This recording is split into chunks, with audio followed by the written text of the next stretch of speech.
मानुषी संवाद में आप सबका स्वागत है। Welcome to the 13th July 2022 edition of Manushi Samvad. आज हम श्रीलंकन क्राइसिस पे बात करने जा रहे हैं और श्रीलंकन क्राइसिस से हिंदुस्तान को क्या सीखने को मिल सकता है। अभी कुछ ही दिन पहले तक श्रीलंका को साउथ एशिया का सबसे डेवलप्ड देश माना जाता था कि इनका ह्यूमन डेवलपमेंट इंडेक्स बहुत ऊंचा है, शिक्षा स्तर बेहतर है, हेल्थ प्रोफाइल श्रीलंका की हिंदुस्तान से बहुत बेहतर है। हर चीज़ में माना जाता था कि हिंदुस्तान से काफ़ी आगे है। और अमर्त्य सेन ने तो हाल ही में हैप्पीनेस इंडेक्स में, जो भूटान की इजाद है, हैप्पीनेस इंडेक्स में इनको 50वां स्थान दिया और हिंदुस्तान को शायद बहुत पीछे छोड़ दिया। वैसे हैप्पीनेस में मुझे लगता है सबसे, अगर दुनिया का अनहैप्पी देश देखना है तो शायद वो अमेरिका में या ऐसे देशों में मिल जाए। अगर ये उन टूटे बिखरे समाजों से ज़्यादा हैप्पी हैं तो मुझे उसमें कोई हैरत नहीं होगी। परंतु श्रीलंका को एक सक्सेस स्टोरी माना जाता था और बहुत ही इडियलिक है। अगर आप कभी श्रीलंका जाएं तो आपको बहुत वेल ऑर्गेनाइज सोसाइटी ऊपर से भी, सरफेस से भी दिखती है। कहीं मैला कुचैला गंदा कचरा नहीं, टूटे फूटे सड़कें नहीं, और गांव भी साफ सुथरे हैं, शहर भी साफ सुथरे हैं। मैं तो एक ही बार गई, अब बहुत मन है जाने का, पर अभी तो कुछ दिन रुकना पड़ेगा। And in fact it was a very favourite destination for even honeymooners, क्योंकि अफोर्डेबल भी है और बहुत खुशनुमा देश माना जाता था कई मामलों में। और इसको हमेशा इसका हवाला देके हिंदुस्तान को लगभग चिढ़ाया जाता था कि देखिए श्रीलंका ने क्या क्या कर दिखाया और आप कितने पीछे रह गए। और एकाएक फिर हम देखते हैं नमस्कार, उबाल आ गया। प्रोफेसर वणक्कम। वैद्यनाथन आ गए। अभी तक इनका कैमरा नहीं सेट हो पा रहा था तो मैंने सोचा तब तक वैद्यनाथन जी, मैंने सोचा मैं ही अपने दर्शकों से बात कर लूं। वेलकम टू मानुषी संवाद।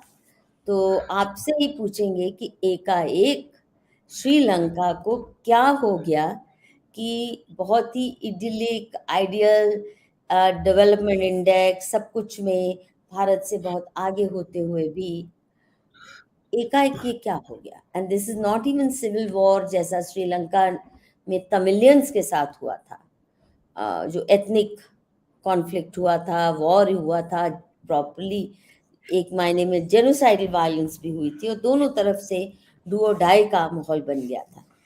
अब तो आर्थिक व्यवस्था का मिसमैनेजमेंट है और सरकार के साथ इतना गुस्सा कि जाके प्रेसिडेंशियल पैलेस को ही रैम्पेज कर दिया। तो जरा बताइए जी, हो क्या रहा है and what is there for us to learn from it. Okay, namaskar, good evening, and delightful always to talk to Manushi audience because they are very, very erudite and some of their comments are very, very useful.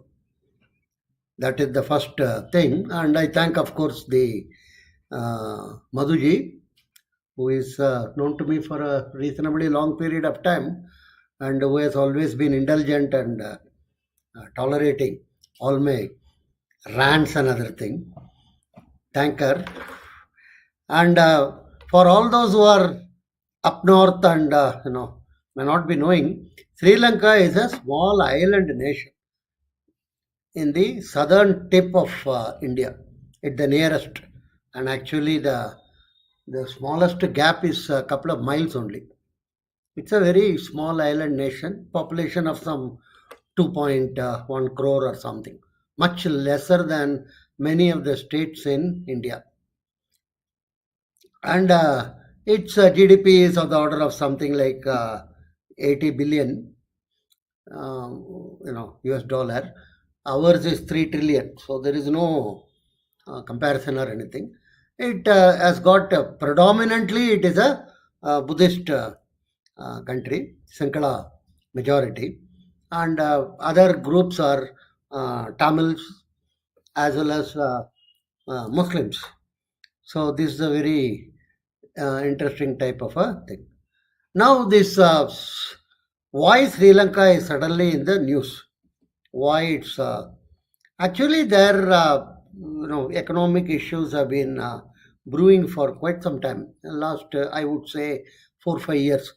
Quite a number of people have given strong signals that they should take adequate action in order to overcome some of these problems.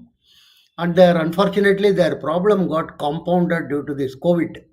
I will come to that a bit later.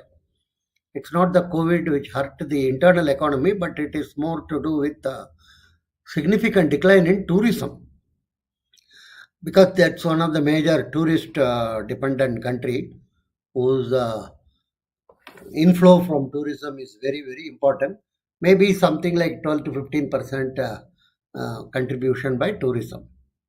Okay, now what exactly took place? They have borrowed like anything. It's called in the financial jargon, we call it leverage. How much is owned fund, how much is the borrowed fund. Of course, in a very light-hearted fashion, old style economists would say that 3L can destroy a individual, family, company as well as the country. Liquor, lady and leverage. It's not in terms of casting aspersion or anything. The whole idea is obviously everyone knows that liquor can damage a individual, damage a group of executives in companies and country. A lady means in terms of not in a negative sense, but quite a number of people have fallen, and major wars have all been done by men, but many of the wars are also done for women, in the sense, and that's another thing. Third is leverage. That is what is our focus now. Amount of borrowed money can kill a individual, a corporate, a company, as well as a country. In India, many states, we will just come to that also. Huge amount of borrowals were made. Basically, what it means is, for instance, in a layman's language nowadays, people talk about EMI, equated monthly installment. Car is bought on EMI, fridge is bought on EMI, flat is bought on EMI. Many of my students who join the job immediately jump into getting some of these assets on EMI.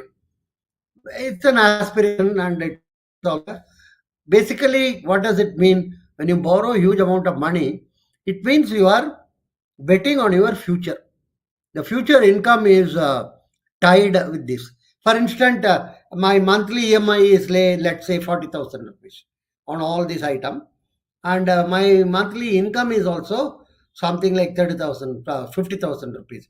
That means I am left with only 10,000 rupees in order to meet my obligation.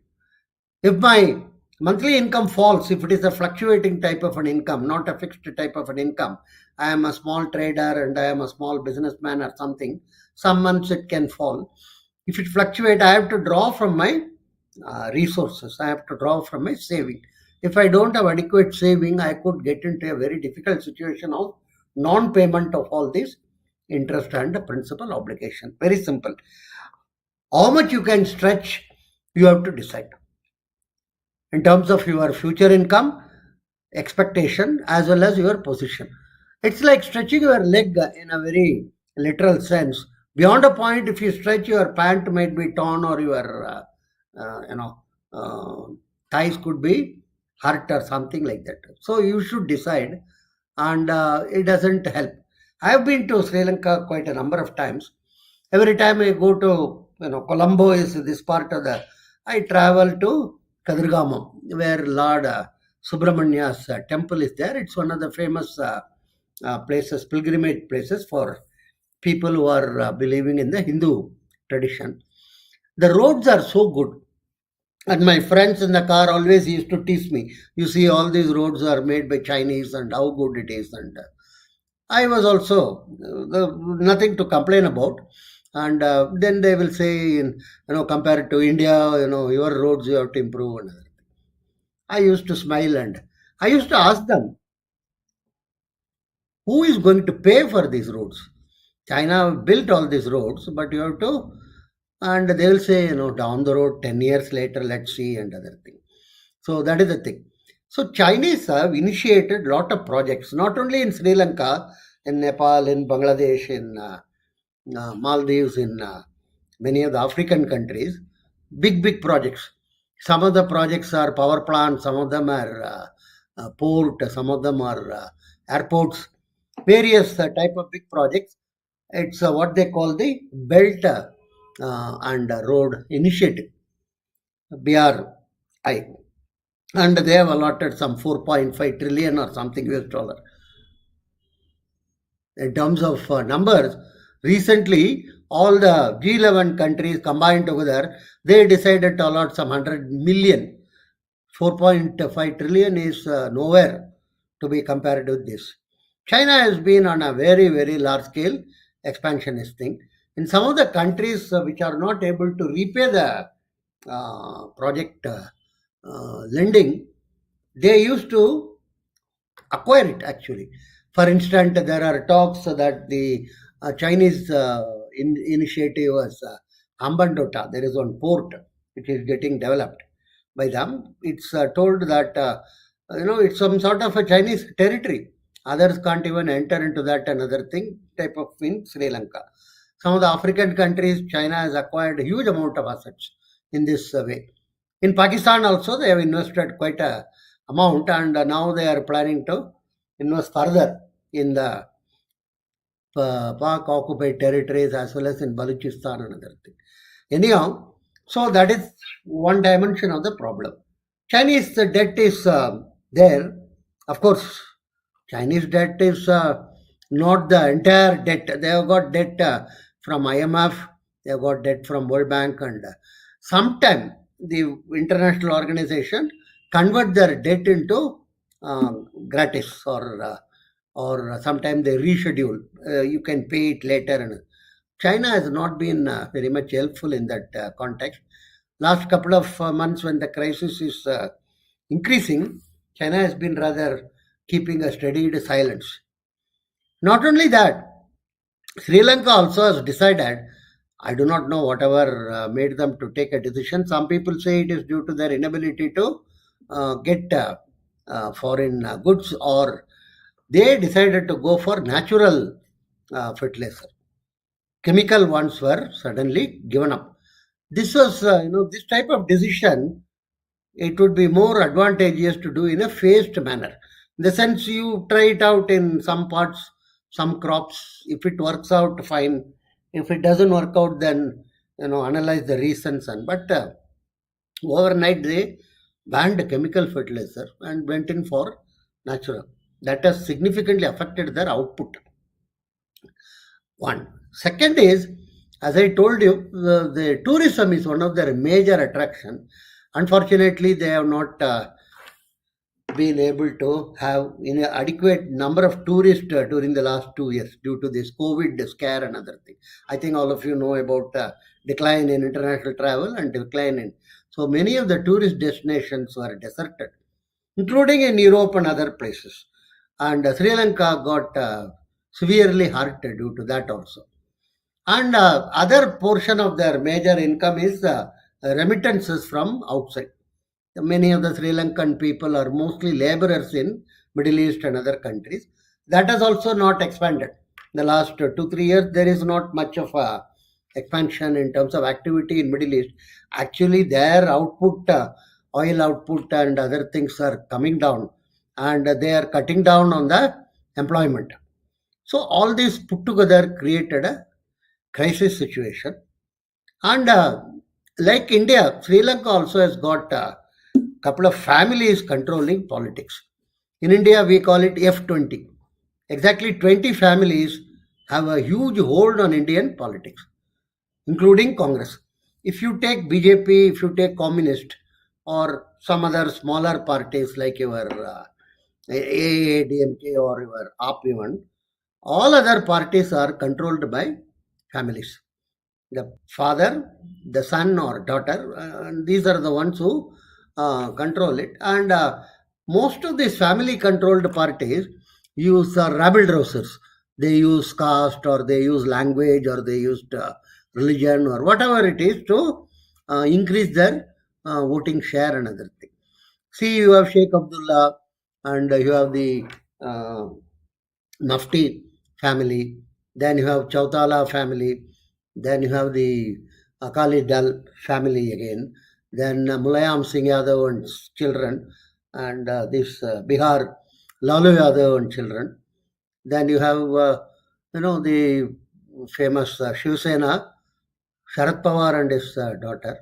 Then you have other families in Andhra Pradesh and Telangana, KCR and his son, and the daughter, YSR and his daughter in Andhra Pradesh. Then you have the other family of Devagowda and his children. Then Karunanidhi and his son, Stalin and his son.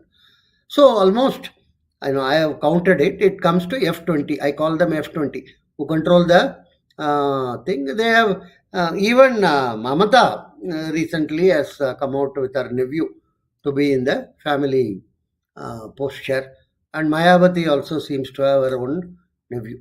So this whole thing is, of course, one interesting thing is, I find many of them giving importance to their second or third son. Second son mostly. I don't know. This is called second son syndrome. You can have a the thesis on this. Devagowda made his second son as CM, not the first son. Similarly, Karunanidhi, first son is exiled into Madurai and he is not in the picture. Second son is the one who is anointed. Same thing about Lalu. He also has not put his. There is some thing about this very interesting, but of course that is we will leave it to the researchers to find out why the second son syndrome is such a. Basically, these are family, and huge amount. I would rather call them not as political parties. They are unlisted family enterprises or businesses. They are basically, they take care. They make huge amount of money and accumulate. And what happened is, when you accumulate huge amount of money, recently in one television video talk, one of the senior most leaders of AADMK openly told most of the district secretaries are having wealth of 100 crore and above. This came out in the form of a conversation he had with another party member. So this is not something surprising. It's reasonably known. Not only families, they have what you call chota kings in each of the districts, who are encouraged again to make money. So when you make huge amount of money, what happens? You have to give it to your children only. You can't hand over the key to somebody outsider in the politics, telling that he is politically knowledgeable and other thing. No, you have to hand it over to your children. And when you give it to them, in order to protect the wealth, they have to enter into politics. Because if they are not in politics, other opposition group can grab the assets or put cases. And if you are in politics, you can always say there is a political vendetta against us.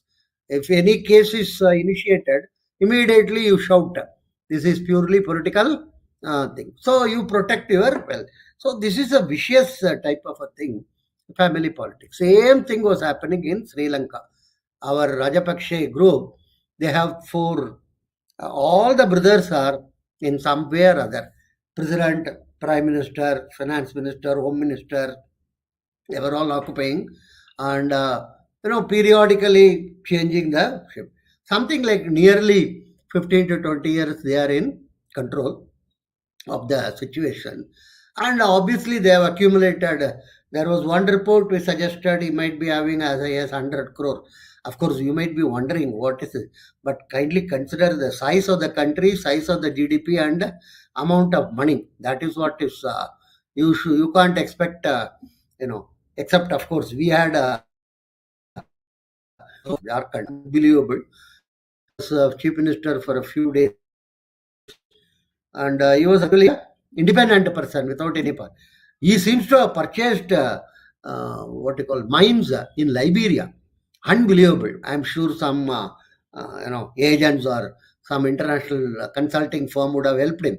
Anyhow, that type of reach some of these people are having. Sri Lanka had this problem. So when there was an economic crisis, people, you see, everything need not be proved in court. It is immediately told he is corrupt. Okay, have you proved it in court? Might be difficult. Might be judges can even be purchased. That's a separate issue. But public are observing all these things. People are observing. For instance, in my own town from Tamil Nadu, a person was cycle repairer. He became a MLA, minister, and other thing.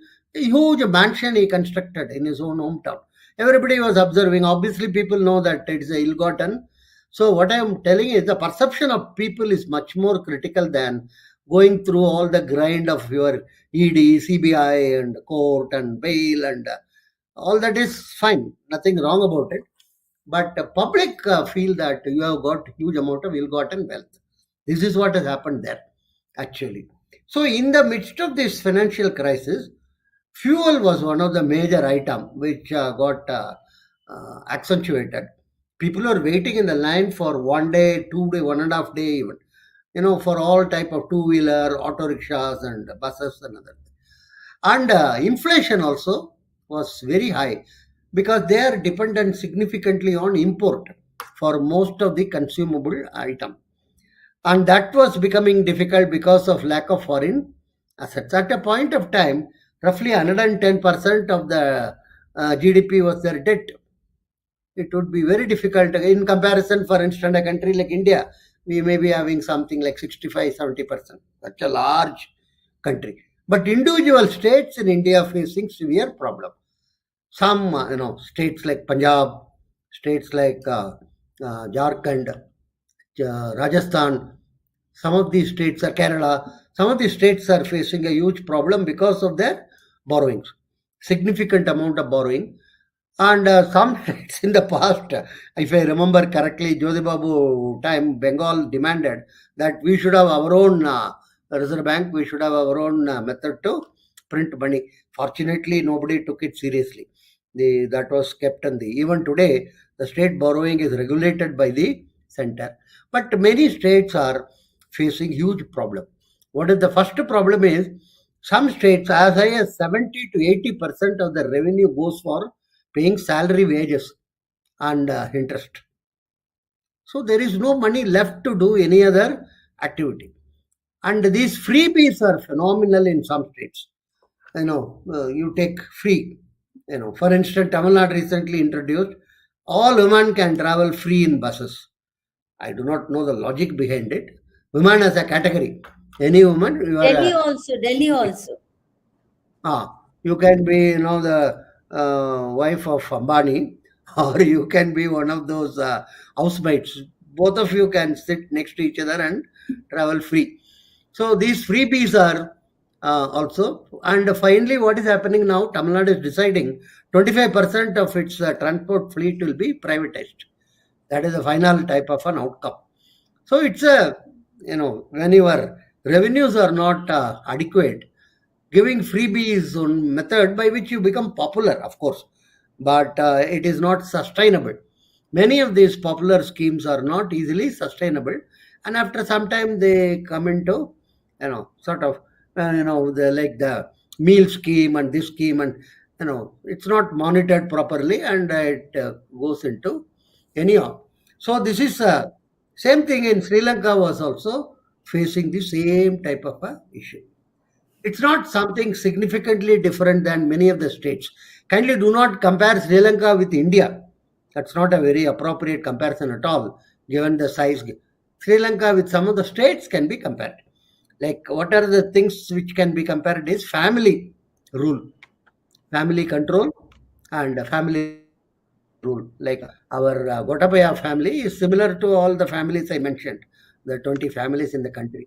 You can call it Parivarvad or whatever you want to call it, including the Congress, which is, of course, the single highest family. 1998, that Madam Sonia is the in charge. 24 years. 24 years she has been president of a party. Nowhere in the 137 history of the Congress this could have been possible. Rest of time, Indira Gandhi was there for some 6-7 years only. Nehru was there only for 3 years. Those days when Netaji, Bose, and Patel and other, Louder, little louder, huh? little louder, Sorry. little louder, little louder.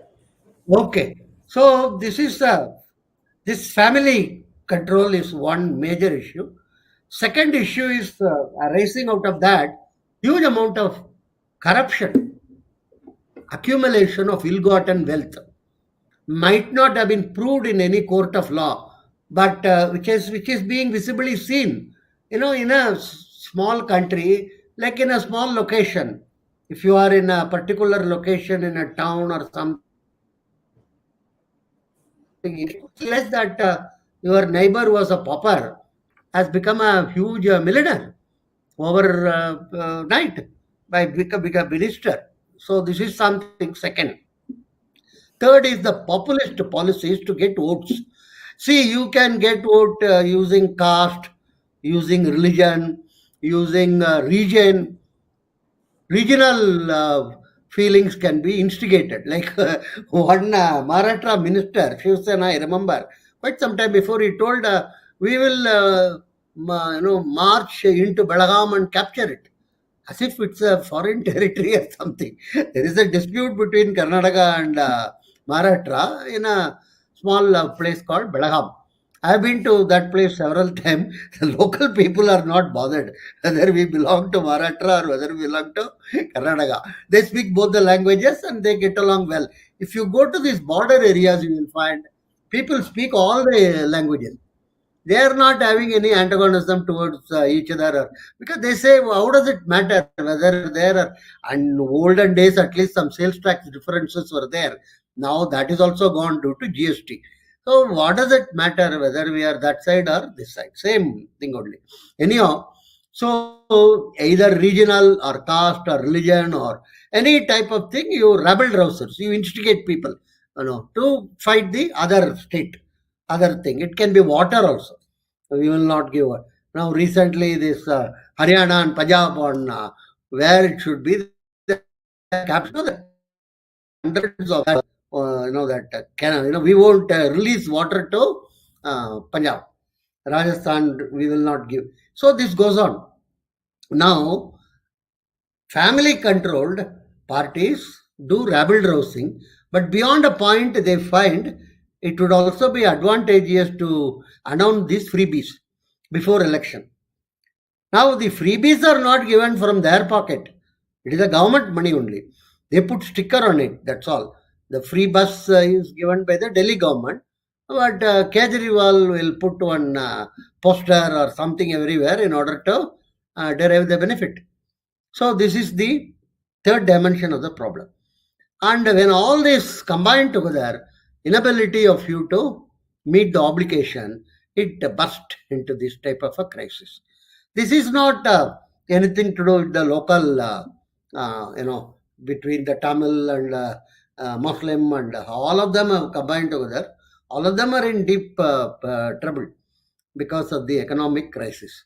Of course, some people say this could have been instigated by, like you remember in Middle East, in every country there used to be one type of a revolution. In order to Tunisia, it started and then it spread to other places in Middle East. Similarly, in the Central Asian countries, there were pink, violet, and that type of revolutions. Kazakhstan, Tajikistan, and a couple of decades. Everywhere, it used to be told, and they told that we are becoming democracy, and nothing seems to have changed or nothing seems to have worked out. Anyhow, so some people say that this could also be very similar to. I am not very sure about that. This is not, this is basically again the type of crisis. I would say this is partly also due to the political leaders unwilling to face the real issues. So, what is the way out? One thing, of course, is India is trying to help them. Is sending wheat and grain and other thing, also providing fuel. But that may not be an immediate long-term solution for their issue. Seriously, they can think about. One is having a trade, commerce, and finance type of relationship with India. India can be an umbrella provider, not necessary to merge it like Sikkim or Goa or something. No, no need at all. They can be there as a, it can be some sort of a protectorate. This is very important in order to overcome the issue of they aligning with China or China to get into their interiors. Second is the trade, commerce, and other type of relationship basically will mean that India will be able to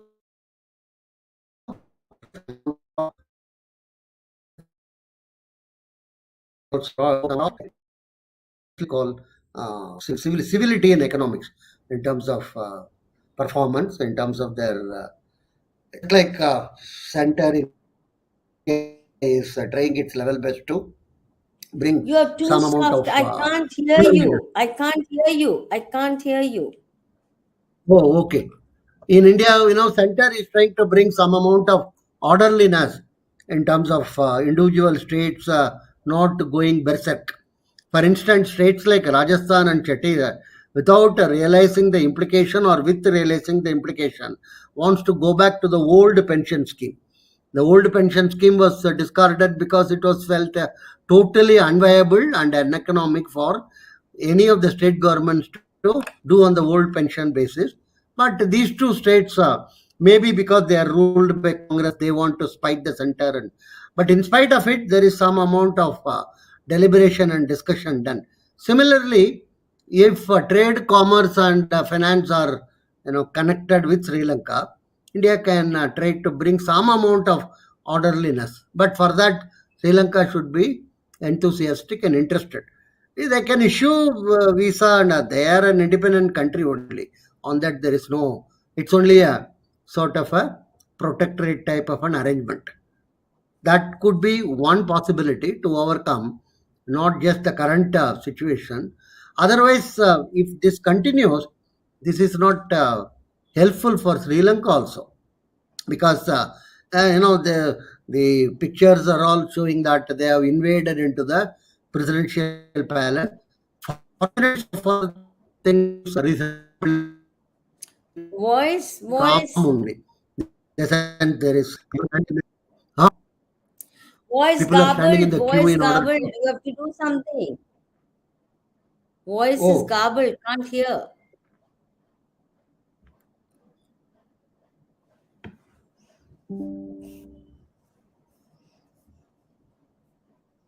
mm, okay. So far, it has not been significantly violent or anything. Actually, one see people standing in the queue to enter into the presidential palace and then sit in the presidential chair for one second. We used to call ek din ka raja. This is 2 second ka raja or president in the. So it's not hugely and the cops Yeah, your violent or voice is getting. anything. Your connection is failing us. Connection is failing. It Yeah. comes and goes. Okay. Anveshak says voice is good. So if I can't hear it, doesn't matter, so long as the audience can hear it. Thank you, Anveshak. Thank you. Thank you for your feedback. Please continue. So there's something maybe wrong with Okay. my connection. No problem. So this is what I would rather, because it is not advantageous or it is not appropriate for India to have a southern part of the country significantly this type of a major problem continuing for a long period of time. We already have a huge amount of problem connected with our own Jammu and Kashmir. and there are also some indications of emerging problems in Punjab. So we have to be, and currently we seem to be having some amount of peace in the northeast in terms of some negotiation, discussion, and other thing. Bodo militants issue is getting sorted out, and maybe with Nagaland in a couple of months or something, we will be able to achieve something. So we cannot have another what one can call a disturbing situation in the south for a long period of time. Sooner it comes to an end, that would be better, both for Sri Lanka as well as for India. That is what I would suggest. Okay, may I Indian now state, ask? Indian F-20, the family of 20, including the major family at Tenjanpad, should take lessons from this. Very important.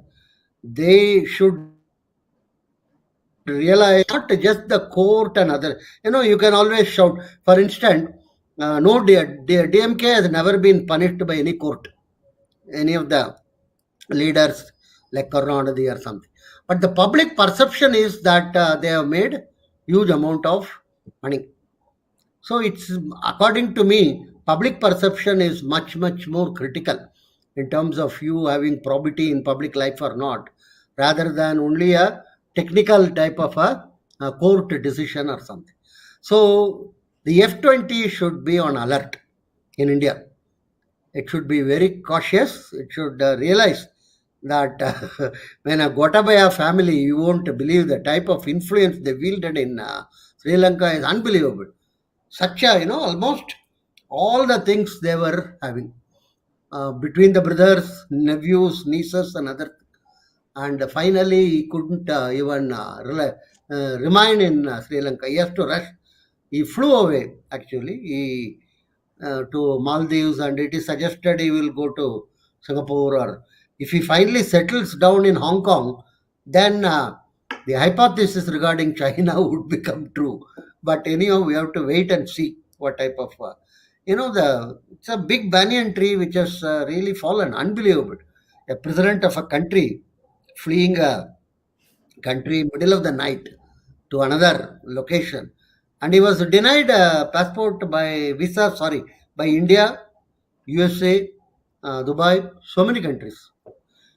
Maldives alone has accommodated him.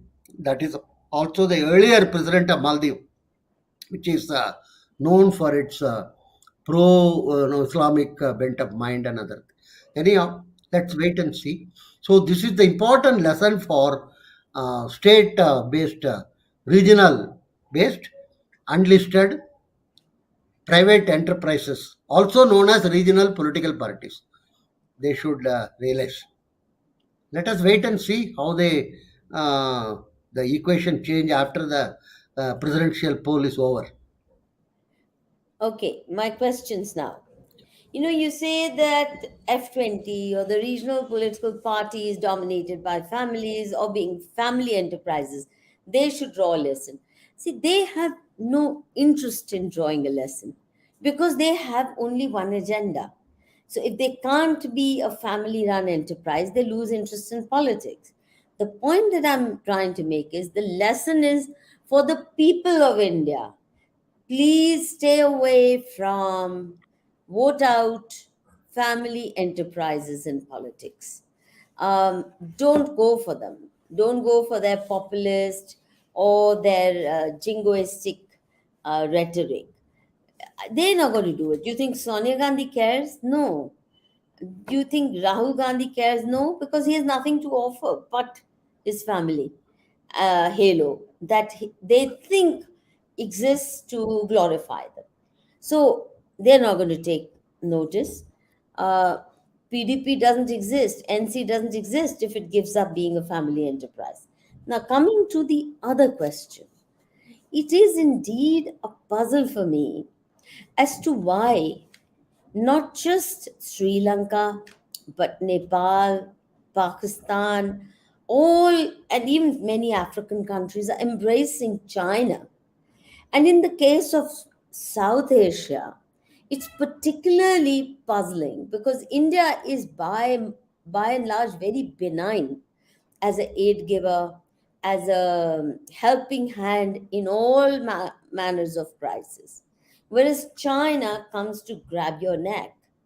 It'll build these, the palace also, which has been inundated with people. People have invaded the palace. But even this very luxurious palace was apparently built by China at great cost. So, why do they go for that? Why even Bhutan? Why Burma? Why all our neighboring countries go uh, get attracted to China as though it's some big magnet whose power they cannot resist? And they do it to spite India. In fact, the moment they get close to India, then they start cocking a snook at India. Then they start behaving uppity. What is the story? What explains this perverse fascination for being China's slaves?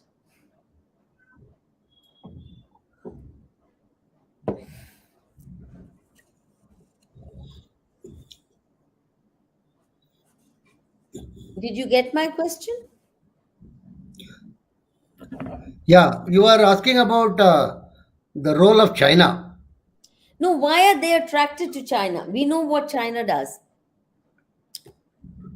We know what China does. Why should these countries prefer the lordship of China over friendship of India?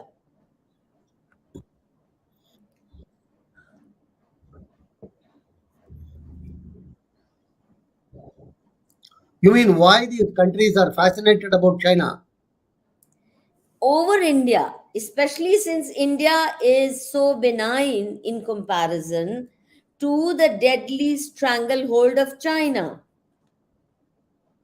You see, China is much more, if I can use the word proactive.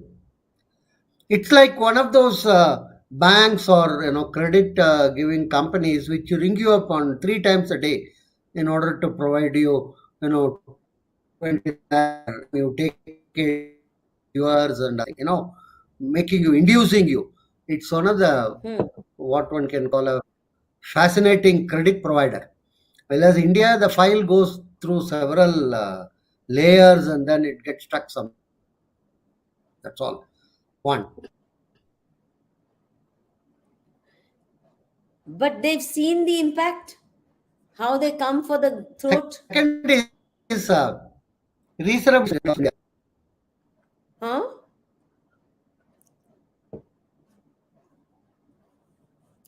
Bad connection between us.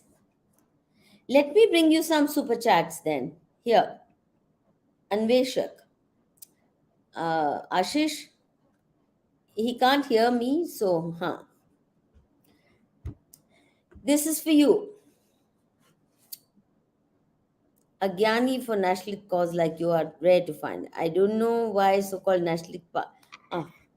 Bring the other one of Anveshak also. Ashish, there's another one. Yes.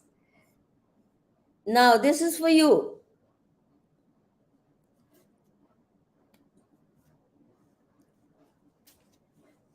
नहीं नहीं वो ही लाओ अन्वेषक पुराना रखो he has to answer. Ashish, don't change it. Yeah. So the question, Professor Vaidyanathan, is I was so touched when you said South India is rich because of North India. North Indians don't hate South India, but you acknowledge my North Indian brothers, sisters, who despite do so hard work, yet kicked and humiliated now in Maharashtra. Thank you, sir. So that's for your some past comment. I don't know where you made it. Would you like to respond?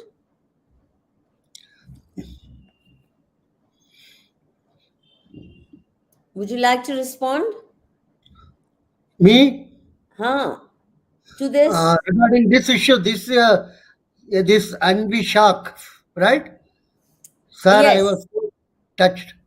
South is rich because of North. Don't hate, but you acknowledge my brothers and sisters. Hard work, yet is kicked and humiliated. Thanks you, sir. This is just a observation by him. This is not a question or anything, right? What did you say about the North and South? I didn't say much in this talk. No, Maybe no, earlier. What was the context of this question? this may be because much earlier I gave a talk in which I mentioned about it is told that south is declining, north is growing, which is not true. And significantly, actually, the two three things have happened. While during the entire invasion by people from abroad, it is the north which bore the brunt. That's why you don't find any good temples in Delhi. Yeah, Delhi is a city of crematoriums, nothing more, right? But you find so many in the in south. The reason is the down Maharashtra they were not able to penetrate and come. North has suffered quite a lot during the yeah, entire period of 300 to 250 years. And post independence, very interesting, this freight equalization policy was introduced by Nehru Mahalanobis idea. Patel also supported it, which means the coal which is at the pit head in Jharkhand, in those days Bihar or this Chhattisgarh, at the pit head, the price of coal will be exactly same at Chennai. Nowhere hmm, in the world this was there. Everywhere you find in Germany, in US, everywhere, nearer to coal, iron ore producing centers, industry started. They were called Rust Belt and various other names were given. And India is the only country where no major industries came very near to coal producing, iron ore producing, manganese producing. These were all set up in south. You have all your BHEL, BEL, BEML, everything was set up in south only. This was a deliberate policy to facilitate what you may loosely call even growth, but actually it hurt the producing states. Like my teacher Ashok Mitra was the finance minister of West Bengal. He used to argue this policy is no good for the the natural resource states. Anyhow, it was not changed. Actually, I remember Ramanohar Logia was the guru of all these people.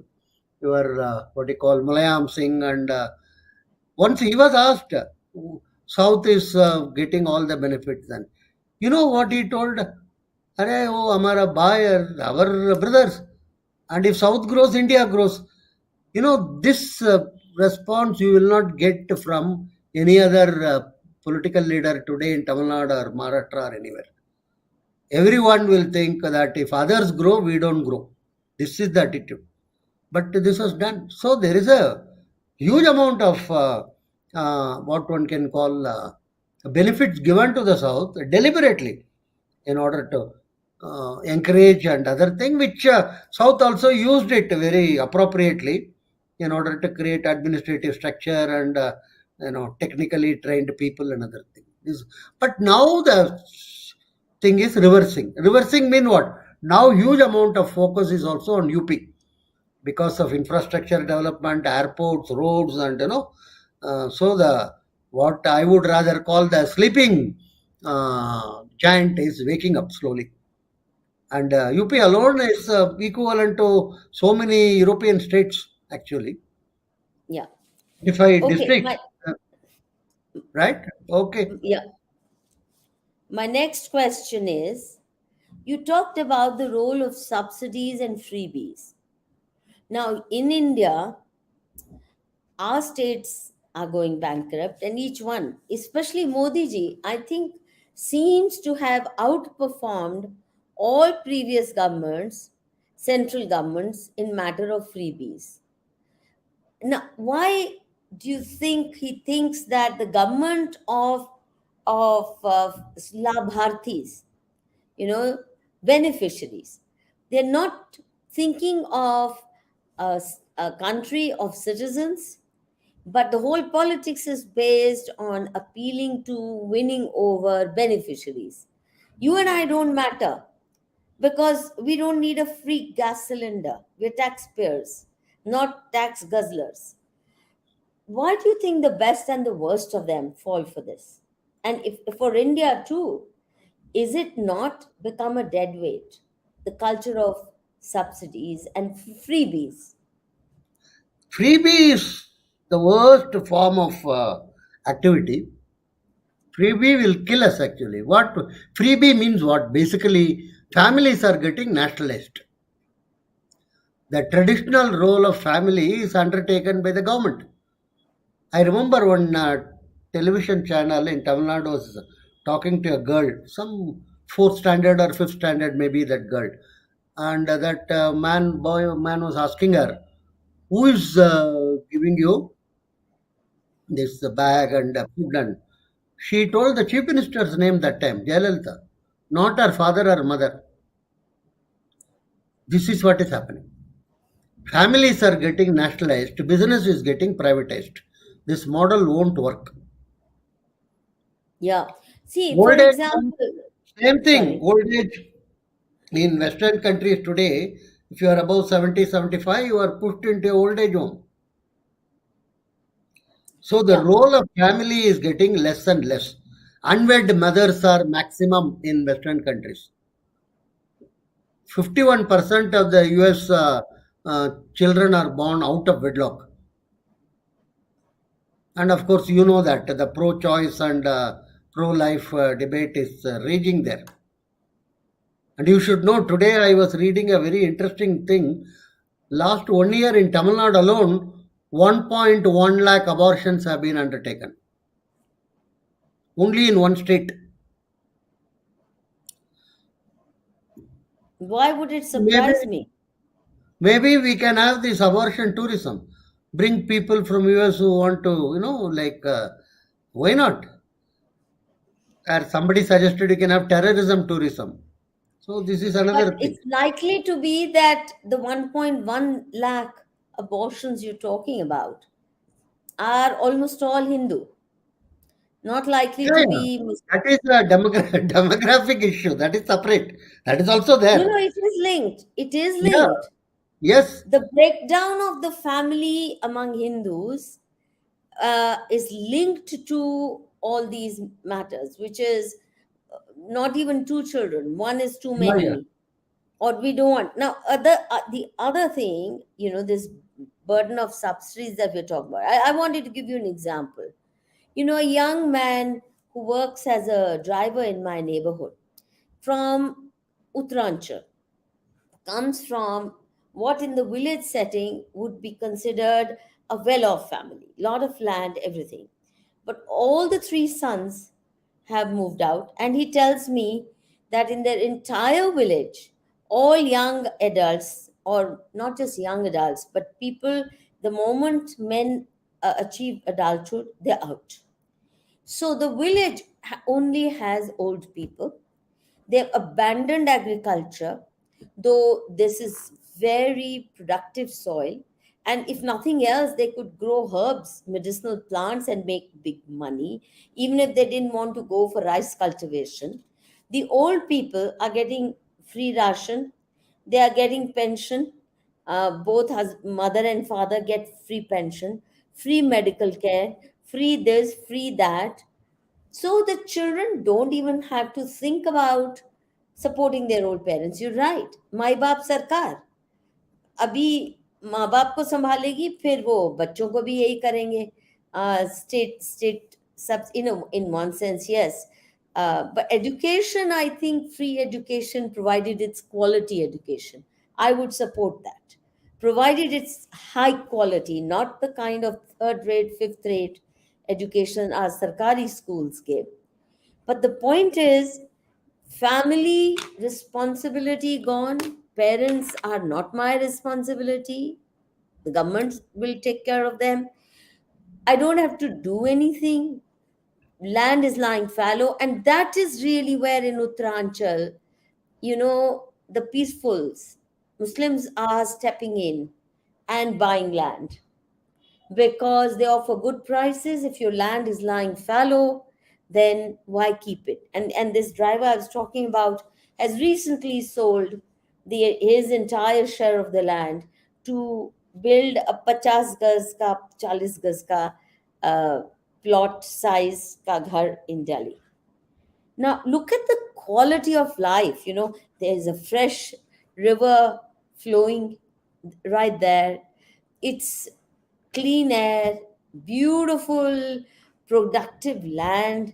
You can grow anything without much effort, from fruit to this, that, and the other. But living in Delhi in a working class neighborhood on a 50 gaz ka plot, which is considered great achievement, whereas in the village the same family has a sprawling house. Look at what we've done to our thinking and to our economy. How is it sustainable? And then we say we have too many unemployed, but they're unemployable also. See, So freebie what would you say will to your favorite prime minister, Mr. Modi? How will freebie you? will destroy the society more than the economy. First, it start destroying the society Yeah. because what happened is you are creating a right-based society, not duty-based society. You don't have to have any concern about duty towards anybody or anything. The maa baap ka sarkar, that they will have to take care. That's all. Who am I to?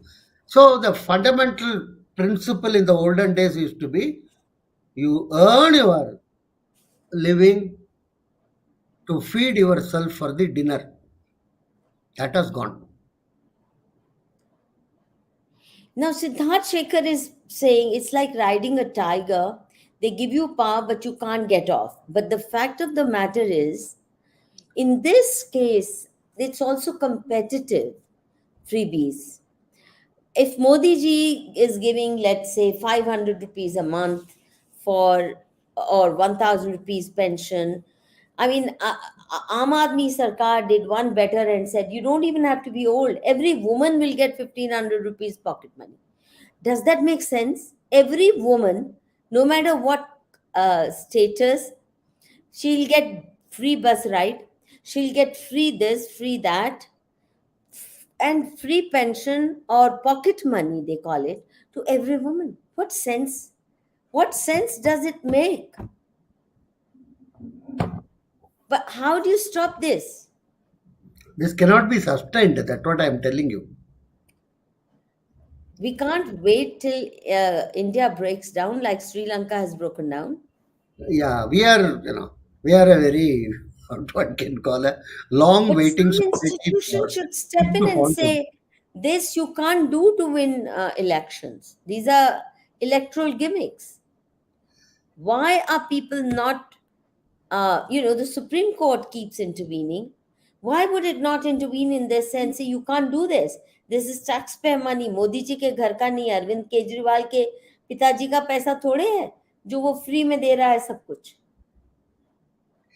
Our time horizon is very short. We don't, next month what is the benefit? Next week what is the benefit? That's all. We don't seem to have any thinking about what will happen after 10 years. The demographic change you are talking about, people are not even thinking about it. What will be the nature of the thing? There is one study in Kerala which says in another 5 years, the number of students registering in schools will be 2 times that of the other religions. 2 times. That is, if there are 10 students registering from Hindu and Christian, 20 will be registering from Islam. Not after 100 years, after 5 to 6 years. So much, but people are, ho jayega, let's see, because our cyclical thinking is there. Anyhow, after, next birth, let's see what could happen, that type of a thing. That's all. I And don't think Hindus are even thinking of next birth, Professor Vaidyanathan. If you ask me, it's because Muslims have a global vision of their role in the world. and their Yeah. duty towards their mazhab. And their duty towards their mazhab is world conquest and to bring the entire world under Islam. Whether it takes 200 years or 500 years, every single day of their life, they are living up to this vision. Whereas Hindus, I mean, and with a very strong sense of their identity as Muslims, qua Muslims. But Hindus have no identity. I mean, they don't have jati identity. They don't have linguistic identity anymore because we speak broken English, and most of us uh, can't speak our own mother tongue fluently, leave alone any other language. So religious identity nahi, dharmic identity nahi, cultural identity nahi, regional nahi. There was a time when belonging to a village mattered so much, being part of your jati, biradri, mattered so much. You'd give your life for that, and you wanted to stay close to them, which is why you married within. Now, all those barriers have to be broken in favor of a cosmopolitan identity, which then can be swept off its feet by Islam or Christianity or anything, or communism. Anything that comes and argues forcefully, you spit on your own ancestral identity, because Hindus don't have a collective vision of their future. Till about 100 years ago, we still had, even up to independence, we still talked about Akhand Bharat. At least people had that as a vision to achieve, goal, even in 50s. Now that vocabulary is completely gone. We don't even dare talk about Hindu Rashtra. Feel embarrassed because we'll be called fascists. सो गोल नहीं है तो फिर individual aspiration ही चलेगा ना, which Modi ji appeals to very strongly. Aspirational India. What is this aspirational India about? It doesn't care whether it turns Islamic or Christian or Qawmi or Nakshal or whatever, so long as me and my career are doing well. That's it. Not even me and my family are doing well, sadly enough.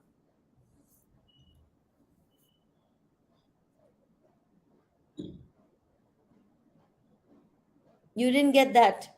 You're not able to hear me, it seems. Yeah, yeah, sure. So I said, even me and my family has been replaced with me doing well, because the importance of family has diminished. So, Sri Lanka, what do you think as a society? Is it cohesive, more cohesive than India? Relatively. Relatively, I would say. Are joint Yeah, families still? yeah. It's a, basically it is a Singhala Buddhist combination, and to that extent they are more cohesive. Is it because it's not multi ethnic? Sinhala Buddhist. So there aren't too many internal divisions, right? It's like a Yeah, district of Madhya Pradesh with correct, just one linguistic group and one biradari. correct. So it's easy to be, in that sense, cohesive, because where do you go to loosen your identity, right? Yeah, But is joint family still the norm? not much. It is also on decline there also. I see. And freebies, of course, Sri Lanka has been very good and generous with. But the family is not breaking down the way it is in India? Not to that extent, I would say. Not to that extent. And what about the Tamilian part of Sri Lanka? Tamilian. That's a very small minority group only. Anyhow, they tried all that, it's now past history. I don't think now they are in any way uh, feeling any, they are alienated, definitely, but they have realized that nothing is going to come out of that. That whole saga is now behind. Of course, some elements are there here and there in Tamil Nadu as well as in Sri Lanka, trying to stoke it, but I don't think it will have that Okay, level of. there's a question here from one of our viewers. It says that Sri Lanka has been deliberately destroyed by this one world order that is peddled by the World Economic Forum. What do you say to that? The globalist Yeah, agenda. there is a lot of message in internet telling that that George Soros, and World Economic Forum are single-handedly responsible for. I don't give too much of credence to that. Actually, it's also there. Maybe some of it might have been contributed by some NGOs was working within Sri Lanka from these related organizations, but the primary issue is that of these large families which have been controlling the state and the Okay, politics. last question. Um, some people are also blaming uh, Indian NGOs which work with foreign funded agenda, in particular Vandana Shiva, for having unleashed her genius with regard to agricultural policy change and persuaded Sri Lankan government to altogether go whole hog for organic without real preparation for it. Is that correct? Have they outsourced thinking, their economic thinking to NGOs in the way that some parts of India have done already? I don't, this, my own understanding is some NGOs were active in suggesting this to the Sri Lankan government and some of the, what you may loosely call think tanks, some experts. I don't think Indian government itself had any Not major role. government, I said foreign funded NGOs with NGOs, yeah, leading they were. Indian activists like Vandana Shiva are So many being others also. blamed for See, what the. they should have done, actually, quite a number of years before I was involved in some approach paper. What they could have done is there are, some what you may loosely call the good intentioned but fools. What do you call what you may loosely call useful idiots, as Lenin used to call them. They should have introduced it in some crops, in some areas, and checked what is the nature of the output, what is the nature of the benefit. There is something which is very important. you know for instance, somebody suggests to me for weight reduction, tomorrow onwards you only have water, you drink water and you take some you know what do you call, the spinach or something, and then if I jump into that, I'm the fool actually. So these things are not overnight changed or anything. What they should have done, even if they had wanted to go for organic, they could have tried in some places in some crops first, and then see what is the nature of the result. No, but Now, see, if these foreign funded NGOs all want overnight changes, in terms of anything. For instance, some of them were arguing, Sabarimala, everybody should, without knowing. Nobody has. The four girls who filed the case, later on, it was revealed that none of them have even gone to Kerala, leave alone to the temple. Neither the judges. So these are some, I would rather say, fancy type of ideas. Unfortunately, the government should not have gone for these type of ideas. Very important. no, but Professor Vaidyanathan, in within India, the state of Sikkim did it. In one go, they said no plastic and all organic. Except that they didn't have to do very much because it was already more or less organic. Also, Sikkim was functioning within the protective umbrella of the Indian Union. So, if something went wrong or the production fell, there was the rest of India to contribute to the Sikkim kitty. So, they Correct. could safely conduct that experiment without loss of life, without loss of or Yes. sharp decline in the economy. Whereas here they had no protective umbrella. I wish China had provided it. India could have. We have so much surplus food grain. We could easily have, if before launching that experiment, they had signed some kind of an emergency backup contract with India, there would be no problem. I don't understand why they went so wild when solutions was easy at hand. I agree with you. One thing was also told is a huge amount of money spent on importing this chemical fertilizer was saved. That's a very stupid type of an argument to start with initially. Anyhow, No, this it type makes of sense. See, I'm all for organic, but I'm saying you just let those who are already producing surplus be your backup safety net. They could yeah. easily have organized that. See, these type of experiments should be, according to me, a phased type of thing. It's not something, and you should also have some, as you correctly told, for Sikkim, the rest of India provided, in sort of a cushion or a benefit. Even in Sri Lanka, within Sri Lanka, certain districts, certain areas could have been taken up and tried it out, and then later on one could expand it. It's not something which is, you know, any type of overnight changes you try to bring in by administrative fiat is not going to be helpful. No, People also are not they going to didn't follow. they didn't provide for the kind of bulk of manure, cow Yeah, dung, for example, cow urine, for example, all those products that are needed in organic agriculture. They should have signed contracts, for that scale of organic manure from India before they launched it. That's the point I was trying to make. yeah, Things that are needed to shift to organic in one go could have been done, provided you made all the backward forward linkages were intact, which is what they failed to do. To my mind, that really is the issue, and I think that's really where we'll wind up. Anything in conclusion you want to say?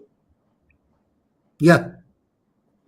Yeah. Anyhow, I only would say that it's an alert We were wake-up attended to call. this. Modi ji is giving freebies. Yes, Yeah, Siddharth. we have We talked discussed this. about it. It's the very, very foolish policy, and it's going to fall flat on its face simply because there's competitive freebies. And now, as my joke, which people get very upset about, everything else they're doing. Shadi ka kharcha, Mangal Sutra, cooker, TV, motorcycle, scooty, tablets. The only thing now left to do, in a way, after having done all the rest, except for good schools or good health care, not allopathic, sickly hospitals. Now they might come up with even sex parlors, free sex. Can you imagine how popular that will be? Think of it. What a vote catcher. Think of it.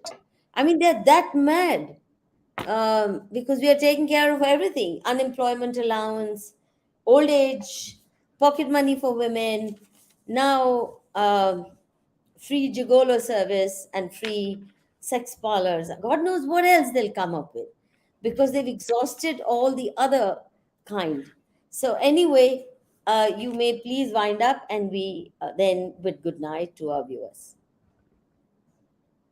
Yeah, there is only thing is I think it's a wake up call for different states in India, different groups. We have to learn that lesson. It's if you treat it as another state of India, what would have been the implication within the Indian state? That's what we have to be alert and cautious. Given our fault lines and given our type of, as Madhuji was telling, no identity at all nowadays. No identity, zero identity person. After 15, 20 years, an Indian may be kept in a museum in a glass cage, and everybody will say, he is the zero identity man. Is there a, he is the, Only Hindus, not all Indians. uh, Only Hindus. Only Hindus. Okay. Only So, Hindus. like, Zero yeah. identity. Okay. Identity less. Hmm. Okay. Zero Thank you identity. very much. And Thanks a lot. Ji, namaste. Arka, I agree with you. This one world order menace is very severe. It's a real danger. And I'm not sure that the Indian government is sufficiently vigilant with regard to that agenda. Thank you, viewers. Thank you for staying with us this Thank you so long. much, Madhuji. Thanks a lot. Thanks Ji, for the viewers. Thank you. yeah, And thank you, our technical team support for thank you, Ji. providing this thing. जी Okay. All the best तो आप कृपया support कीजिए like कीजिए subscribe कीजिए और वो bell icon दबाना मत भूलिए because that's what brings you notifications so Yeah. like subscribe and share and please press the bell icon also so that you get automatic notifications. A lot of Sure. people complain to me saying you didn't send us information. But then if you subscribe and the bell icon is pressed, then you're taken care of. तो इन्हीं शब्दों के साथ शुभ रात्रि Vande Mataram. Thank you. Thank you. Thank you. Vande Mataram.